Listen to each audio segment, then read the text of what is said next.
Hello, Dhaka, and hello, world. After the July 2024 uprising that toppled the regime of Minister Sheikh Hasina, and following pronouncements from the interim government that elections will be held,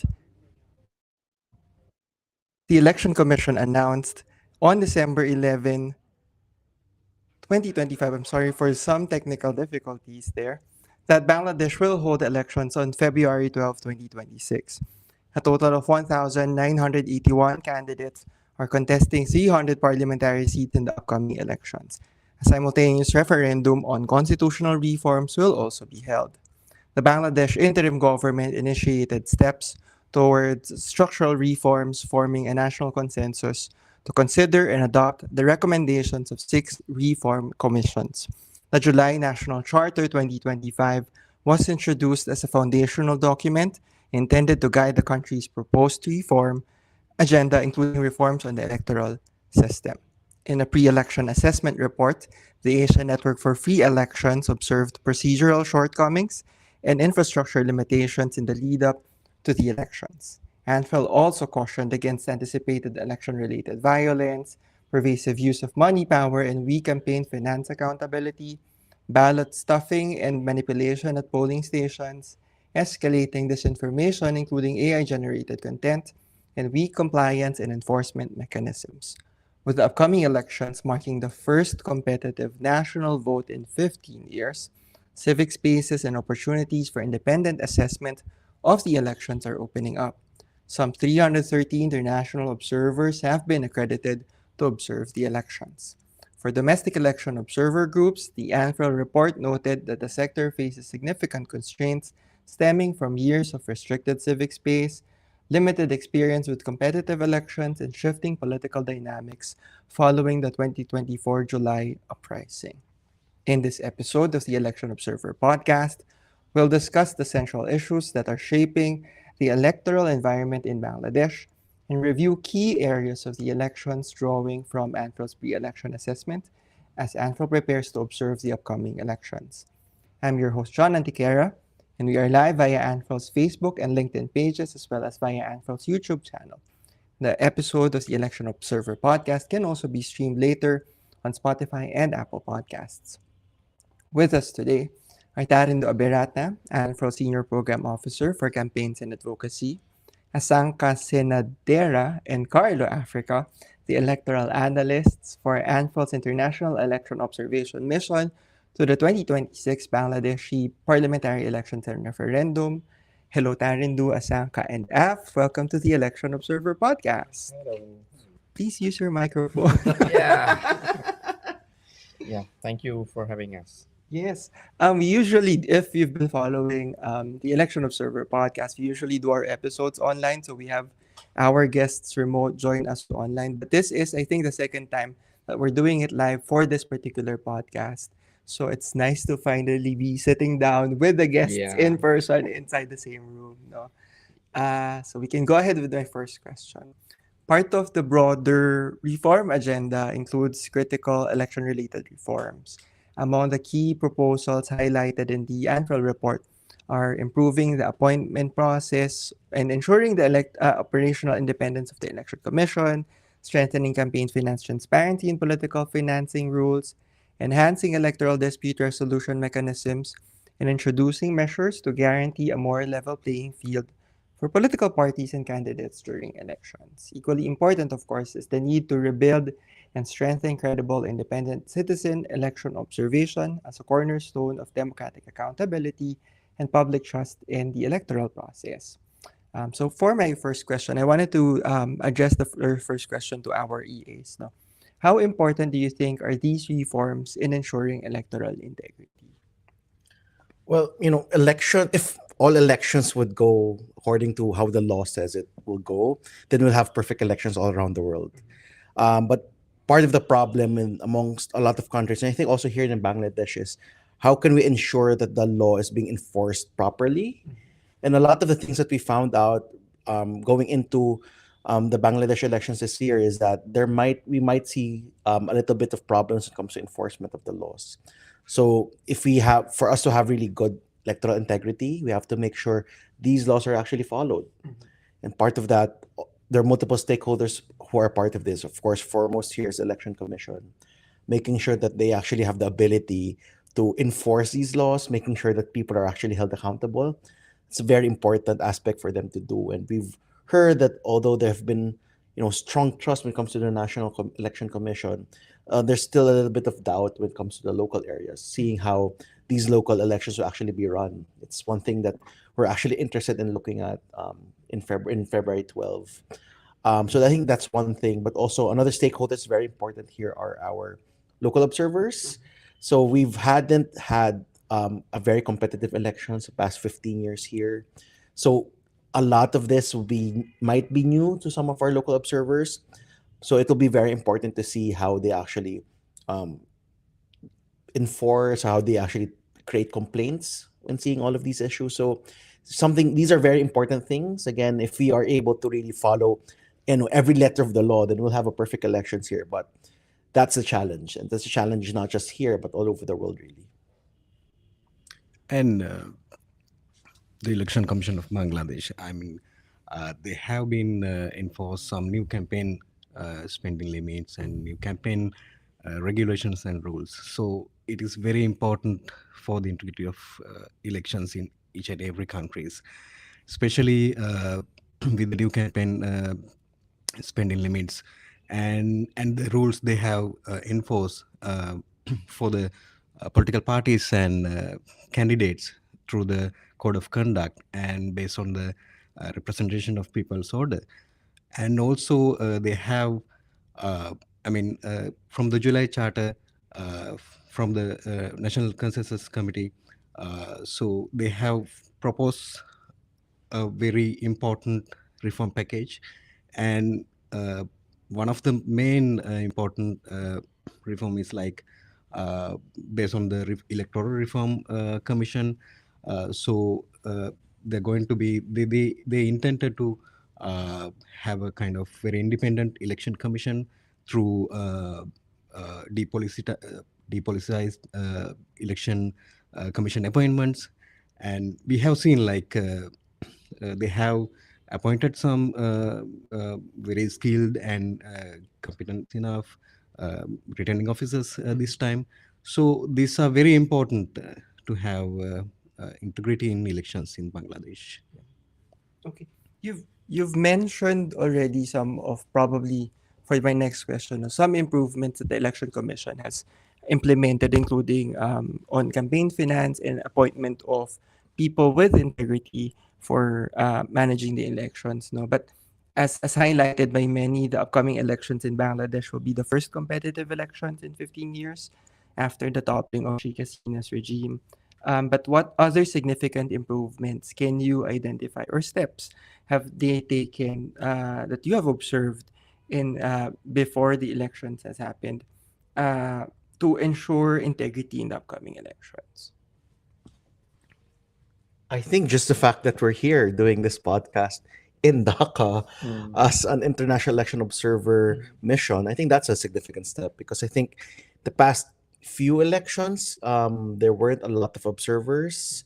I think there's also a lot of doubt with the observers doing it before. So just the fact that we're here, we're part of a contingent of 28 for ANFREL, but also I think there are hundreds of other observers across the world being here. I think that's one very significant step.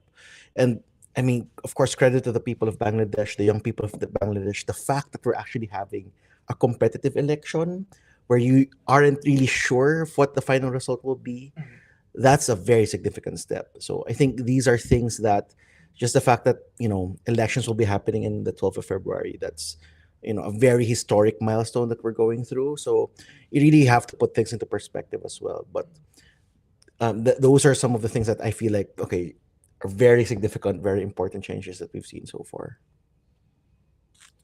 Maybe just adding one thing, like also when we talked with the different election stakeholders and also general voters, especially young people, right? So they are very excited to take part in this process. So that's a good signal because there are a lot of maybe young people, they haven't voted for like many elections in the past. Maybe first-time So, voters. yeah, first time voters. So we were talking to some of the first time voters the other day, like Some of them have doubts because they have not been take part in the elections in the past, so they couldn't vote.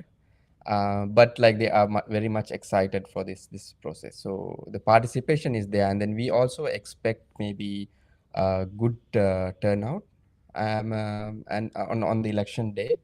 So that will also it's going to be a good signal as well. Yeah. Yeah, and also the voter registration. Uh, so previously in Bangladesh, they have experienced like the female voters, the number of female voters they have been registered very low. The level of registration is was very low. But with the important efforts that taken by Election Commission in Bangladesh, the number of female voters have been registered a lot. I mean, the number is higher than male. So, if I say a number like the gap between, I mean, the gap has been reduced from 3 million to 1.8 million. So it's a very remarkable effort that BC has been taken, and also they have updated voter list. They have removed death voters and already dead voters, and I mean it's very important in this time in Bangladesh. Where, I mean, we are having a very critical and important, intense elections in Bangladesh. So from the election commission side, they have been worked a lot, and also uh, I can highlight some another important thing like they also have been look for marginalized voters and providing some special attentions for third gender people, third gender voters to include in the voter list. So these are very important things that can be seen in this situation. I guess just to follow up, but would you want to add some more? Yeah, just one more add- thing. I think about the postal voting. Mhm. That's also a remarkable effort taken by the election commission, because these postal voting, including the overseas voting, it's been there in the legal framework for quite a while, but it was not properly implemented. Mm. But this time, the election commission took extra effort to get them registered via a mobile app. So it's like the registration is online, but the voting is going to be postal. And I think around 1.5 million people already registered in this platform. So that's as a very new initiative, it's a remarkable achievement, I would say, including the overseas people. I think around 750,000 overseas voters, and also around another 750,000 postal ballots there, including election officials, the people who will be on work on the election day. So it's a significant achievement for this election. Mhm. I also just wanted to follow up on this question because we talk about the steps that the Election Commission has taken. But what have you observed in terms of the engagement of civil society organizations in Bangladesh, and how are they engaging and participating in this election?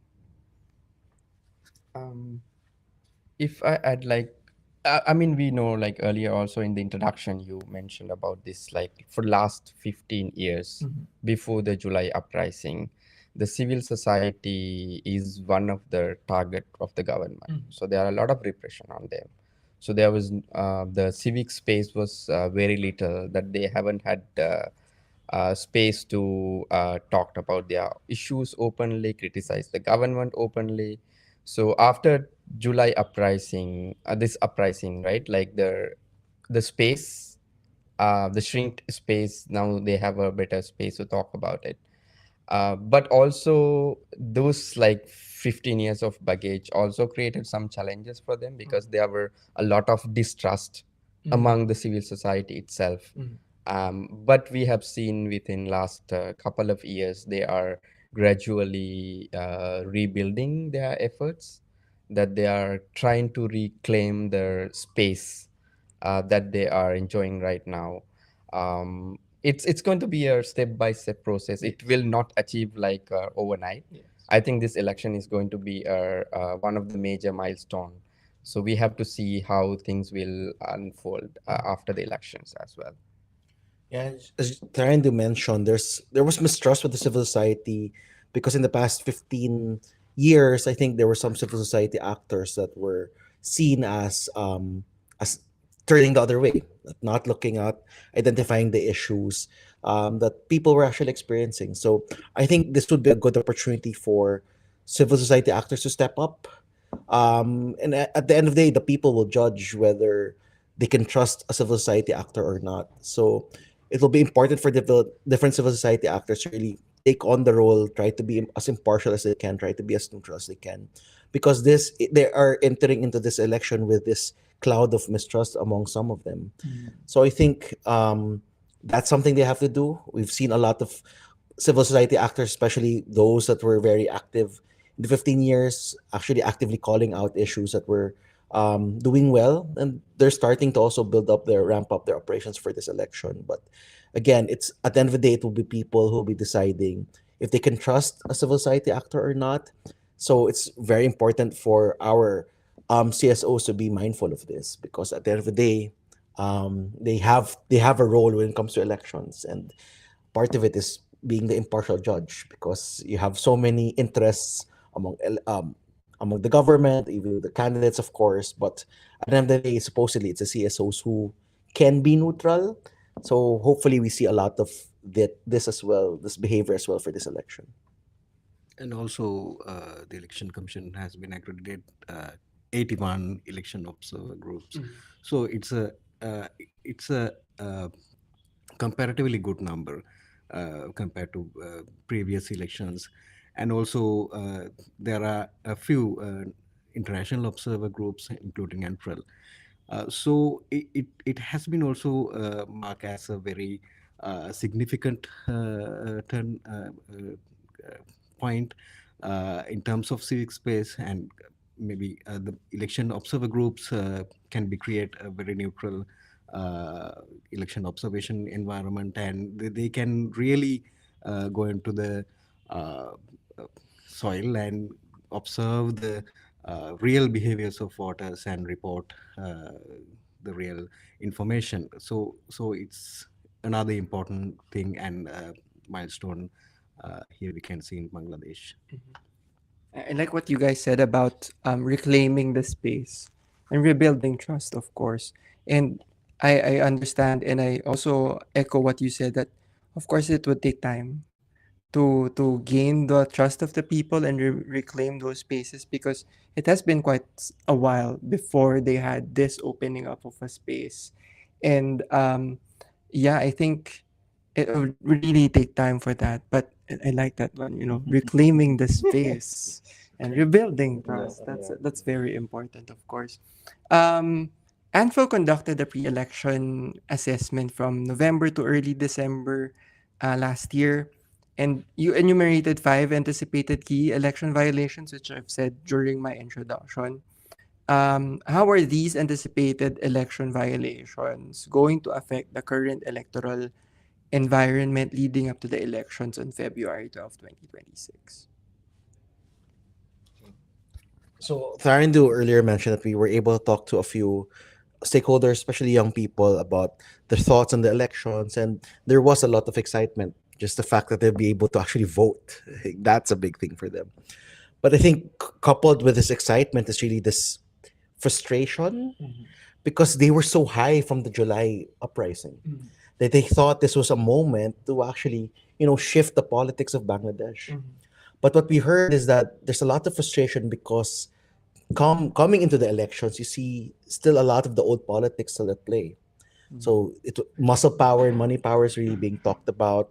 The fact that people are still scared that that people might go to their house and potentially get them to influence how they would vote, and even just the use of money. They know it's not a strong playing field, because there are people who might have the good intentions coming from the July uprising, but really won't have the same number of resources. So I think these are all affecting the environment where people are, just happy to have an election, but at the same time they know this wasn't really the election they were like looking at when at the end of the July uprising. So all of this is in play. But part of that is how can we make sure that these issues, muscle power, money power, actually ended? And what we're hoping to see is that there might be new actors practicing different kinds, alternative methods of politics that might, win in certain constituencies. So we'll see if that happens. And more importantly, we're hoping to also see different stakeholders calling people out. And if the young people was able to do it in July together with the rest of society, maybe we'll see a lot of people also calling out bad actors this time around. Maybe saying no to muscle power, maybe saying no to money politics. So these are very important things that we're anticipating, we're looking at as well, because overspending, violence can impact elections, especially one in Bangladesh, wherein you have, different constituencies. It's 300 seats, and each seat will be highly contested. So I think that's an important thing for us to see, whether the Electoral Commission has actually put things in place to end all of these things, and whether civil society and people in general can actually, make sure that these practices are stopped. I can also I also have another thing. Maybe you can still go ahead. So okay, one thing that we're also looking at this, again, this is the first election in a long time. So this will also be the first election for Bangladesh that social media will have such a big role. So looking at misinformation, disinformation, the cultural war in social media will also be a big thing. Now that you're shifting to a lot more younger voters, I think they have a 35% of their voters are young people.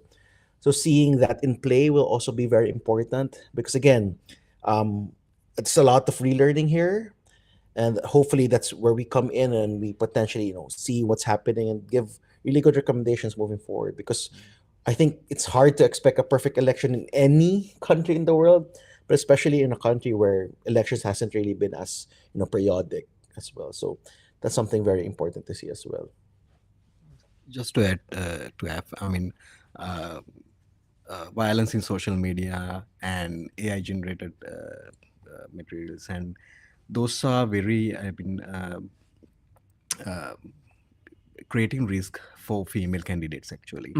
So what we have observed in the international observation mission in Bangladesh, some of the female candidates are, running for the election in Dhaka division also. They are facing some incidents, and they are continuously facing the incidents through social media, disinformation, misinformation, and sometimes fake news. And also, even though the Election Commission of Bangladesh, they have been established some mechanisms to receive some complaints, and especially for the election dispute resolutions through mobile courts and through police and directly through election commission. We observed there's a lack of and very strong election related dispute mechanisms in Bangladesh. You've mentioned about election related violence. No, I think in the past elections, that has been quite a prominent feature in the elections in Bangladesh. Is that something that's still very much, I wouldn't say relevant, but is it something that you've observed that's still prevalent in this election? And how do you think election related violence in Bangladesh are being addressed? Yeah, I think it's definitely an issue. And I think we've been hearing potential issues even back in November of people saying that there are a group of people that are motivated to actually, stop elections in certain constituencies. So just that fact will affect environment. And we've, again, this is back in November, we've heard a lot of, violence inter-party. So within the party, there are already issues. What more in areas wherein now you're actually competing against another party. So I think this election-related violence will really be a big issue for these elections as well. One thing that we've heard that will happen is that the military is also will be involved in a certain way. They've been tasked by electoral commission to keep the peace, especially on election day. So I think that's something that's a very important component as well. So looking at all of these things, again, we're coming from an uprising in July in 2024. So leading up to the first, very competitive election, you sort of also anticipate that violence will come into play as well. So yes, it's important to see. We're of course the best election is a boring election in a sense that you won't have any violence. We're hoping for that, but again, hope is different from actually observing something, right? You were going to say something, Tarindo, but I also just wanted to add something particularly for you, because Sri Lanka also had a history of election-related violence, but it has significantly reduced throughout the years. And how do you think Bangladesh could learn from the experience of Sri Lanka? Yeah. Also, like just to connecting with what apps mentioned, like in November we also seen a lot of intra-party violence, and then it's a kind of a shift the violence that we have seen in the past elections. So the past elections, like let's say 2018, 2024, it was more a lot of state repression and the violence against the other political actors. And then now the pattern has changed into inter-party and intra-party violence.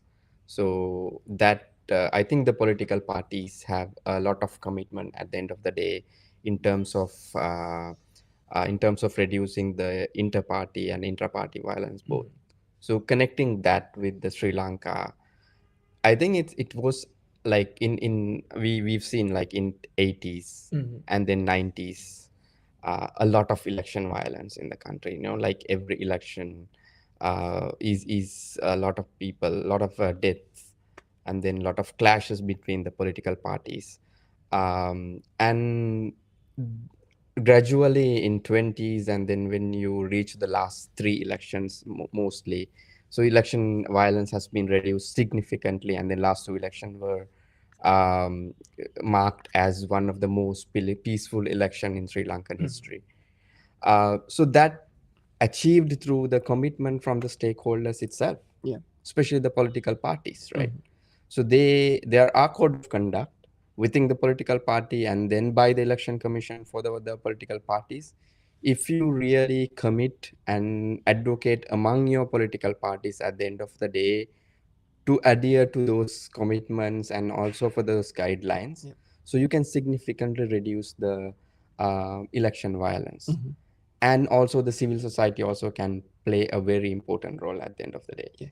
So we've seen in 90s, the mid 90s, the CMEV, one of our ANFREL members, Center for Election Violence, this particular organization started to like because of there was election violence at that time. And then what they actually did, they reported the election violence, and they also create awareness among the election stakeholders, including the people and the political parties and the election commission, and to reduce election violence. So through their observation, they made the recommendations. Not only the recommendations, they also work together with the election commission and then the other political parties and then the other stakeholders in order to create some sort of a coordination mechanism to reduce election violence. I think the key for Bangladesh also that can be implemented for the future elections, create more coordination among those different election stakeholders. It can be initiative come from the election commission itself. It can be initiative come from the civil society. So at the end of the day, most important, you have to work together for a certain goal to achieve it.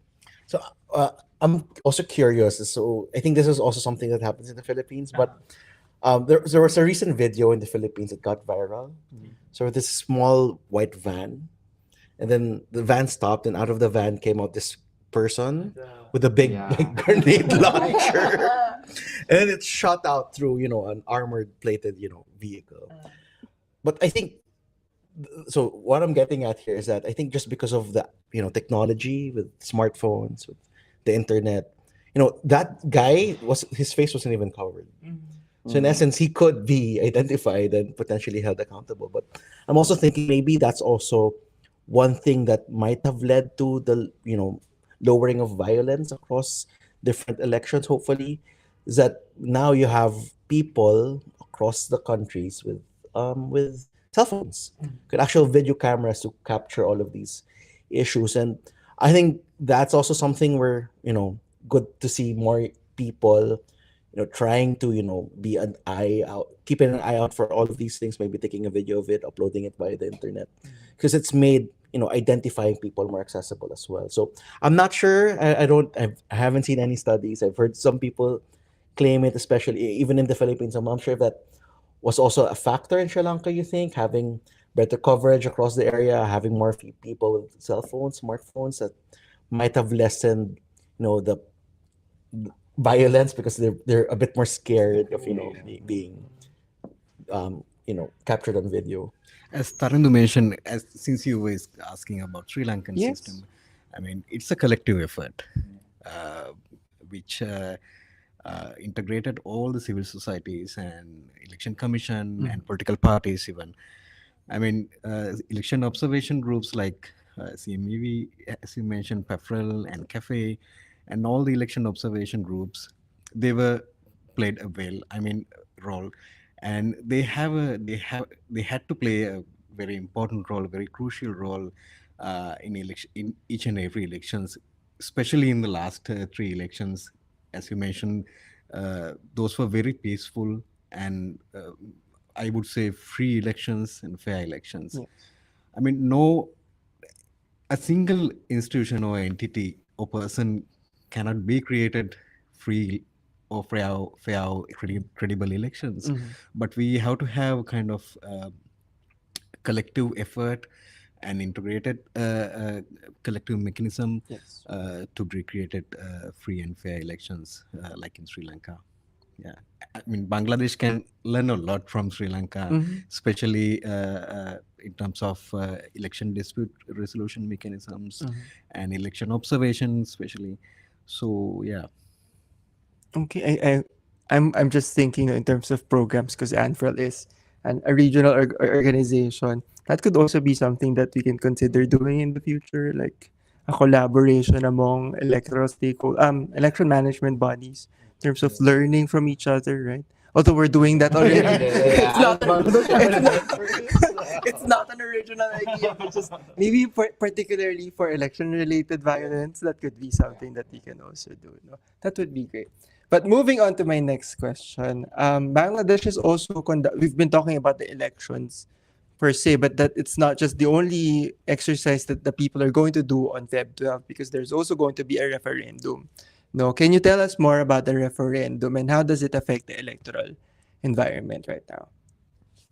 So I think this is also one of the reasons why we have more people wanting to vote for the elections, because they're not just voting for parties, they're voting literally for, the constitution potentially. I think it's something that will really affect them all nationally. So my understanding of the referendum, it all connects back to the July Charter. So I think there are 4 proposals in place wherein people will vote yes. They're saying yes to all 4 options, but even if they don't agree with one, they will. When you vote yes, you're accepting all. If you vote no, you're also voting no for all of them as well. So my understanding is that one part would be really institutionalizing the institutions right now, such as the election commission and other constitutional institutions, according to the July Charter, just making sure that happens. The next has something to do with the parliament, shifting it to a 2-chamber system as well. That's my understanding. The third has something to do with the July Charter, calling on the political parties who would win the election, telling them that they would actually have to, implement or make sure that the 30 proposals in the July Charter are actually implemented, including more women representation, stronger a lesser term for the prime minister, I think, and stronger powers for the president. And I think the last one, it really goes into, other reforms of the July Charter. So even though there are four options there, part of it is what was talked about in following the uprising. I think that's what they wanted to capture in this referendum. So very interesting to see how that actually impacts the election as well. So whether it's turnout, whether it's more violence, just because there might be people who might be against this, who are very motivated to actually keep it from happening as well. I'm curious about the referendum, because for elections, candidates would promote themselves, political parties would promote themselves. In a referendum, a document cannot promote itself. But that also, political parties in a way and candidates could also in a way um, uh, promote to vote for or not about the referendum question. No? I just wonder how are political parties, is it part of the campaigning of political parties and candidates about the referendum? Or how are people encouraged to vote for the referendum? Not necessarily for or against the referendum, but to actually just vote for the referendum. I mean, it's a challenge for political parties. They have to do the campaign for the parliamentary election as well as the referendum. So even though we have observed some malpractices from, I mean, bad campaigning from political parties regarding the upcoming referendum. They're also having some challenges to do their campaigns, to conduct their campaigns for the both elections, and also I would say referendum uh, uh, both creates opportunity and as well as challenges. I mean, it will create some challenges, especially in the polling day for voters. Even though there are two ballot papers in two colors, white and pink, the voters can be still confused, and the counting. I mean, the time for counting can be. I mean, it will take a long time for the counting process, and also the opportunity is like citizen received the opportunity to vote for their constitutional reforms, as I've said.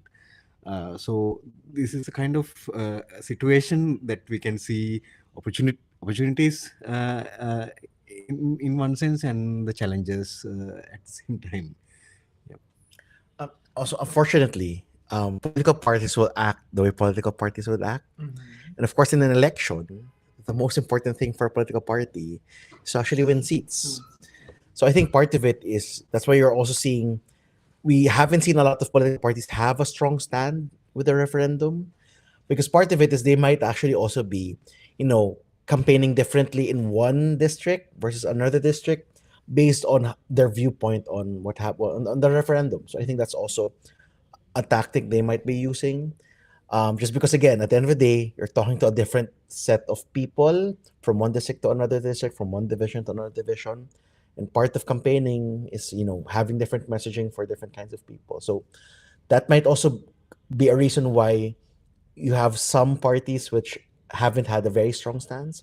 But there are parties that have already said that they are against telling people to vote no, telling people to vote yes. But this is also maybe part of the reason why parties are acting a bit more inconsistently across different parts of the country. Yeah, and also one thing, the election commission also said it's quite clear that there are any state officials or state institutions cannot promote yes or no. Yes. So they have to be very impartial in that matter. But the political parties and the civil society, we also seen in Thailand, right? Like also today the election is happening, Yes. and then that's also the referendum also happening at the same day. Yes. And then there's a very strong civil society movement to say yes to the referendum Referendum. in Thailand. So the civil society and then the political parties have a responsibility to also to promote their stand when it comes to the referendum. Yeah. Yeah, referendum is not a new thing for Bangladesh Uh-huh. actually. Uh-huh. Bangladesh had three referendums before this 2026 referendum. Mhm. But at the same time, it can be highlighted there's a lack of awareness, voter education programs for uh, citizens, voters regarding referendum. Mhm. I mean, even though we can see some efforts and programs and voter education programs organized by civil society organizations, including international civil society organizations Mhm. here in Bangladesh, still there's a lack of understanding regarding referendum, and still it's a kind of very gray area for some voters and citizens. Yeah. Okay, just because Tarindu mentioned that we're also observing the elections in Thailand.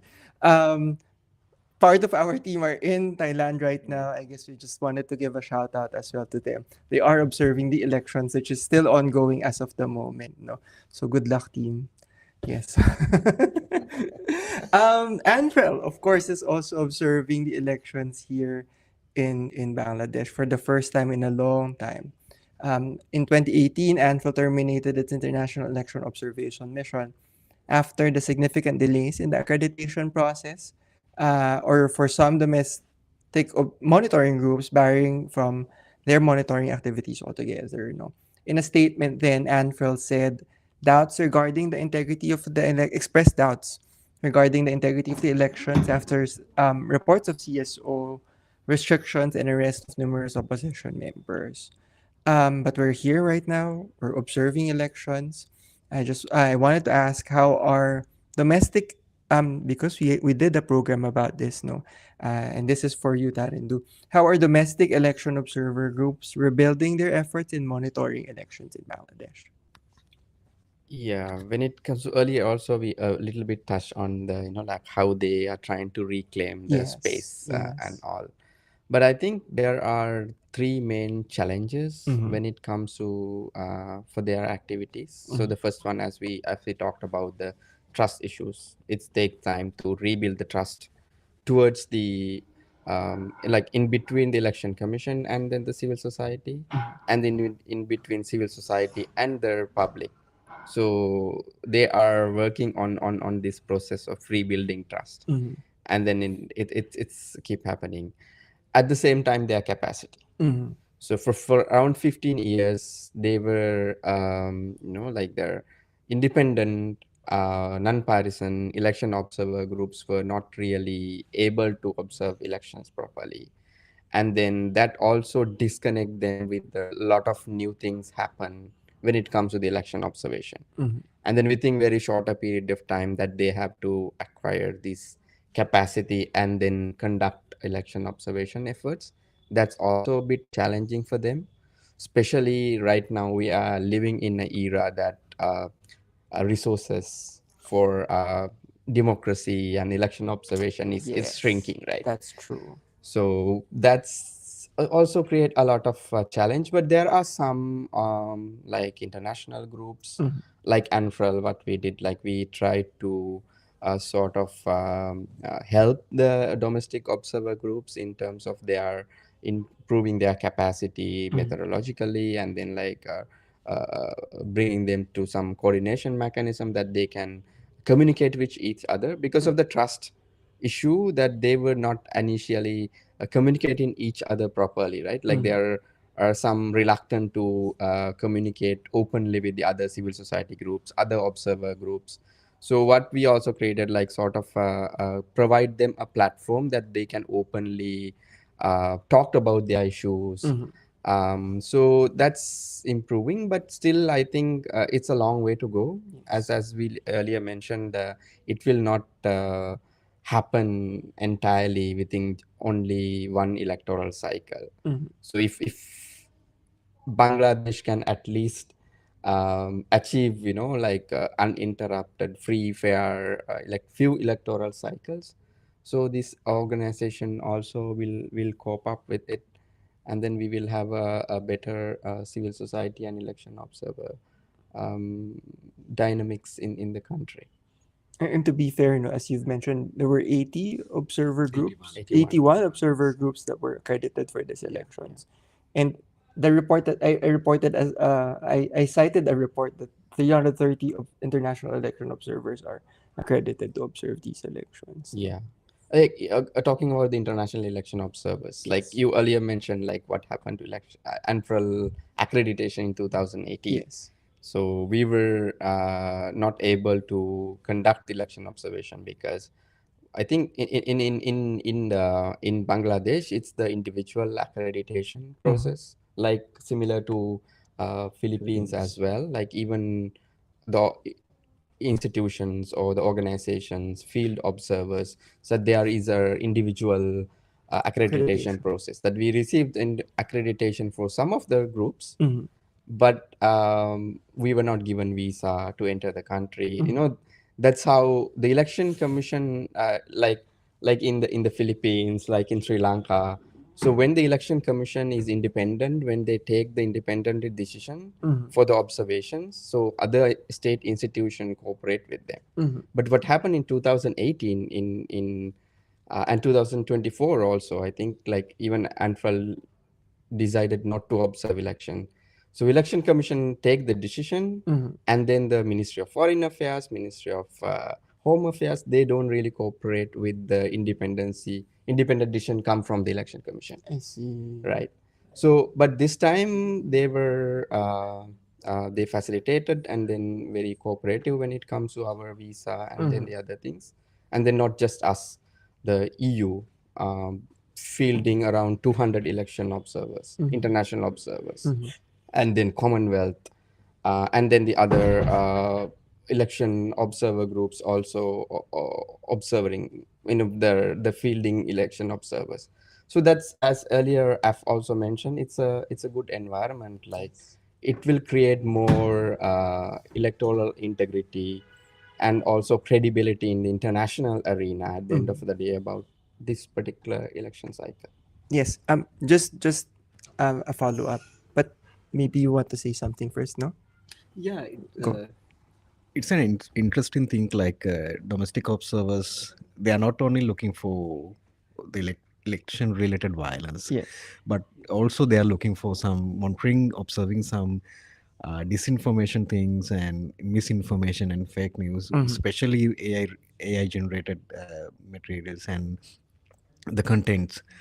So it's interesting, like in Bangladesh, even though they are having election observation groups, domestic groups, they are having lots of challenges, and they're having lack of resources this time.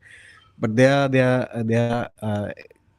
more eager to look into the new themes in elections, apart from the election violence. Yeah, yeah. Okay, just because we're talking about international election observation mission, we are deploying observers. Can you talk about our deployment here in Bangladesh? Yeah, for ANFREL International Election Observation Mission, so that we will have 28 international observers accredited by the Election Commission. So actually, we just finished last couple of days, a very long 2 days of briefing for the international observers. That 2 fun days. yeah, 2 fun days. So that like like providing them the context of the Bangladesh elections and everything briefing, and then now they are all across Bangladesh in all 8 divisions, covering around 70% of the districts. So they be going around different district, meeting election stakeholders, and then the election day, of course, going observing the in different polling stations. So maybe we can give a shout out to our observers in the field. Hey, if you're listening, thank you for listening. I hope you're watching this. Yes. Or getting some rest. The rest is also important. But yes, Yeah, so well, I was thinking about when Asanka talked about misinformation, disinformation, and the Philippines is one of like patient zero for misinformation, disinformation. But I think, and you saw how that was used in other elections, like the US and like India, I think, if I'm not mistaken. But you also think the different political actors, contestants, they're learning globally. Yeah. What's happening in one country is also being applied in a different country. And I think that's also where international observers come in, because we saw it in the Philippines, we experienced it, and now we can share the experience of how you potentially challenge it in a different country. So even though it feels like we're always chasing and chasing and chasing because they keep innovating, I think part of our role is that we are able to, put challenges based on our own experience as well. And I think that's the power of a network like ANFREL, like the different Asian countries, different elections here, different experiences for sure. But sometimes there are alignments, there are things that are the same and things that we can learn from each other. I think that's why we're here as observers, putting out perspectives which we hope can actually help elections here, not for this election, but at least for the future elections as well. So I think that's the power of having a network like this. And that's why it's very important to also support networks like this as well. Yes, please continue to support Andrew. My second to the last question. Of course, we're talking about election observation, and probably while people see us on election day, of course, it's not the only thing that election observers do. We do pre-election and post-election work as well. But just I guess for the sake of people who may not be familiar with election observers and the work of our election observers, why do you think it is important that independent election observation and monitoring groups are present and have reasonable access to various aspects of the elections? Yeah, I mean, mainly the election observation groups, they can create transparency, and they are very important for the accountability in elections. So more election observations and more will create more accountability and transparency, and also they are creating credible and very evidence-based reports. So the election commissions and other stakeholders of election, they can be very transparent through the election observation reports, and especially the Election Commission of Bangladesh and other stakeholders like political parties. So they know the election observation groups are observing the elections. So they need to follow the rules and procedures. So the system, the system we have with election observation groups, so it's create more accountability and transparency. Yeah. Yeah, I think comprehensive observation is very important because election is not just one day event, right? So there's pre-election aspect, the post-election aspect. So if you want to get an idea about the entire electoral process, so you have to observe everything. So we have, because it's each and every aspect is very much connected each other.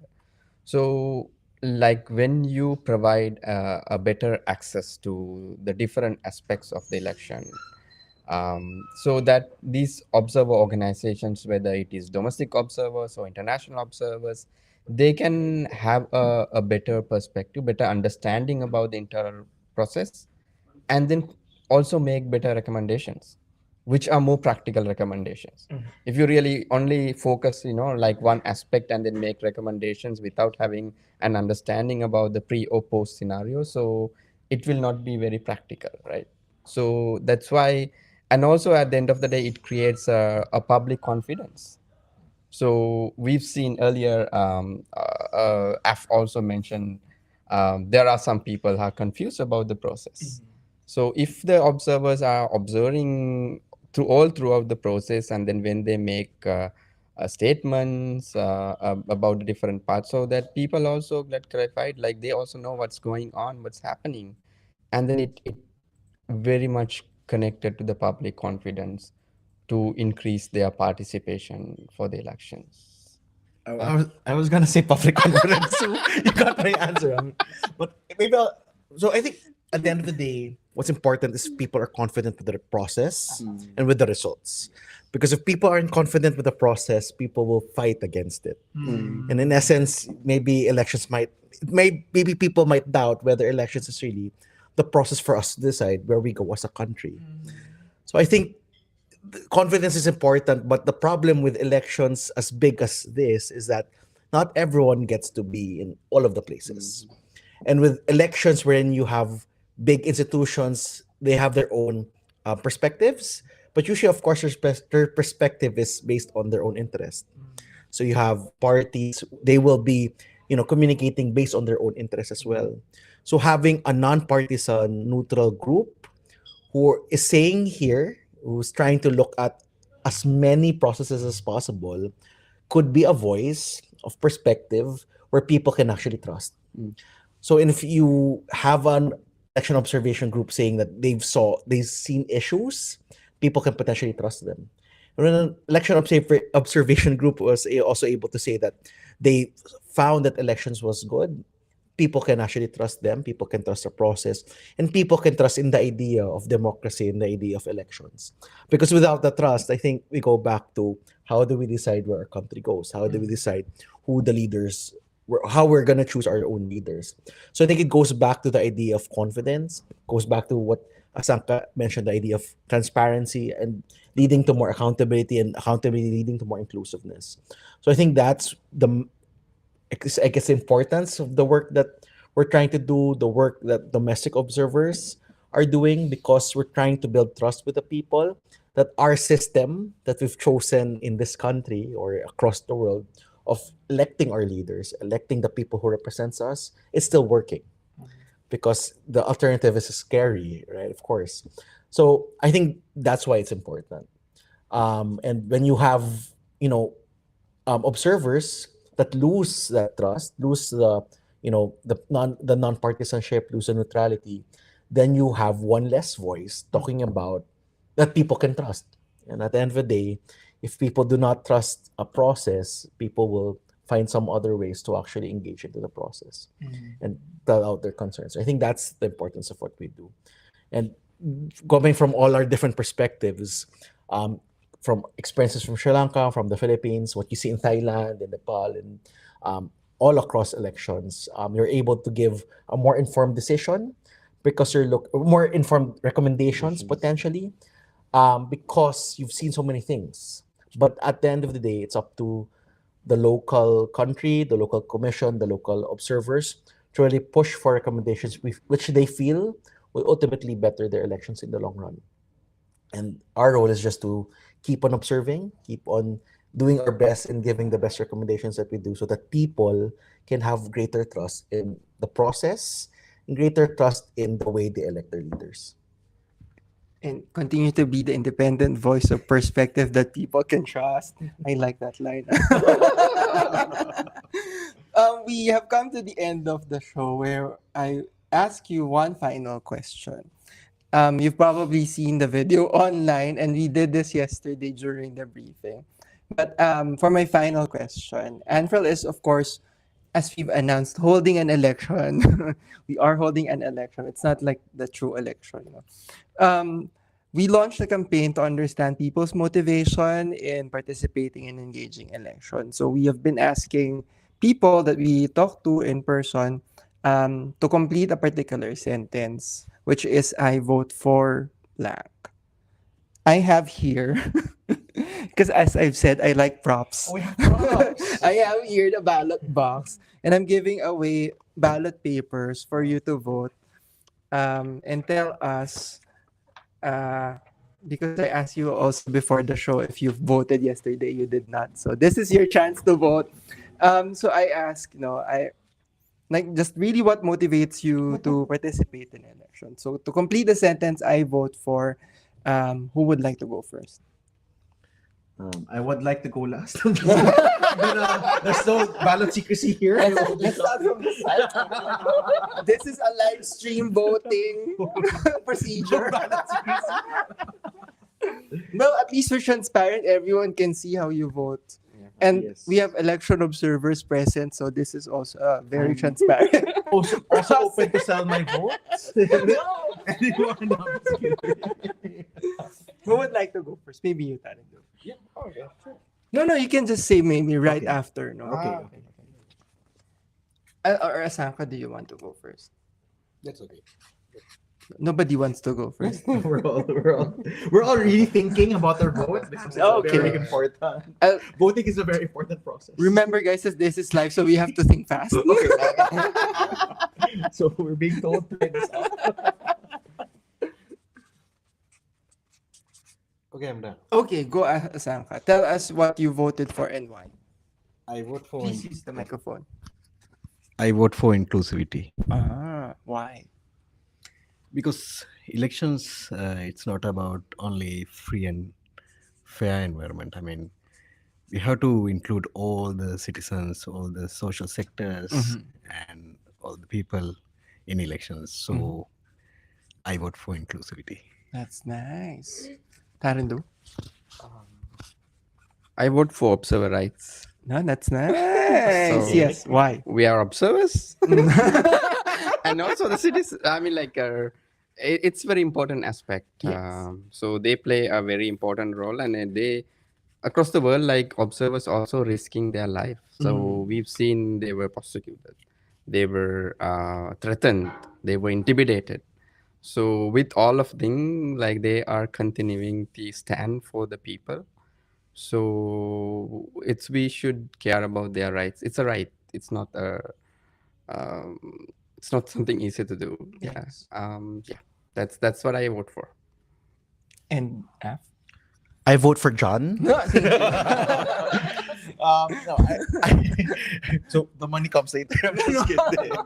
Okay, I vote for a future where people, especially marginalized communities, are able to make decisions for and about themselves. Because I think because of how things have gone over the past few years, people have less and less capacity to make decisions for and about themselves. So that's the future I want. Okay, so now you can drop your votes in our Fold it. Fold it, please. And as you know, guys, we've announced now that we will tally the votes at the end of the year. So we'll know which is we'll know at the end of the year how people voted and what motivates them to vote. So thank you again, Tarindu, Asanka, and Af for joining us for this particular episode. I will just have to remove this first. And that has been the Election Observer podcast episode on the central issues that are shaping the electoral environment in Bangladesh and ANFREL's preparations to observe the upcoming elections. Get the latest news and updates about ANFREL programs and activities through Facebook, X, LinkedIn, and TikTok pages. You can also subscribe to our YouTube and WhatsApp channels. Please subscribe to our YouTube and WhatsApp channels. Please also follow the Election Observer podcast on Spotify and Apple Podcasts. Thank you for joining us again today. I'm your host, Jonathan Tigera. Have a great day, everyone. Please say bye. Bye. Observe.